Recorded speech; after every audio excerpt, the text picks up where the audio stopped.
আসসালামু আলাইকুম, good morning. কেমন আছো বন্ধুরা? সকালে ঘুম থেকে উঠে গিয়েছি, ফ্রেশ হলাম, অপেক্ষা করছি ব্রেকফাস্ট করতে যাব। তো যার সাথে যাব সে এখনও ফ্রেশ হয়নি। তো কি করব, হাতে ফোনটা আছে, তো ছোট্ট একটা ক্লিপ নিয়ে নিয়েছি যে বের হচ্ছে না কেন, বের হোক, তারপরে তো যাব ব্রেকফাস্ট করতে। তো বের হওয়ার সাথে সাথে নিচে নেমে চলে এলাম। নিচেই আমাদের ব্রেকফাস্টের ব্যবস্থা করেছেন হোটেল থেকেই আর কি এটা।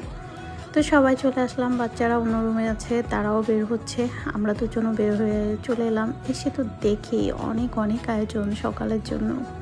কতগুলো খাবো, এত আইটেম একসাথে কিভাবে খাবো?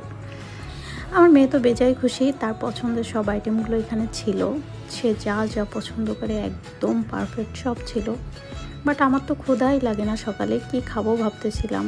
তো একটু ফ্রুটস, তারপরে 1 কাপ কফি, একটু ডিম ভাজা, এই আমার খাওয়া যেটা সেটাই। আর আমার মেয়ে, সে তো খুবই খুশি, তার অনেক ধরনের পছন্দ, পরোটা, ডিম, সাথে খিচুড়ি, মাংস, তার যা যা ভালো লাগে সে সব কিছু এখানে পেয়েছিল। তো সে মজা করে খেয়েছিল, তো আমাদের সাথে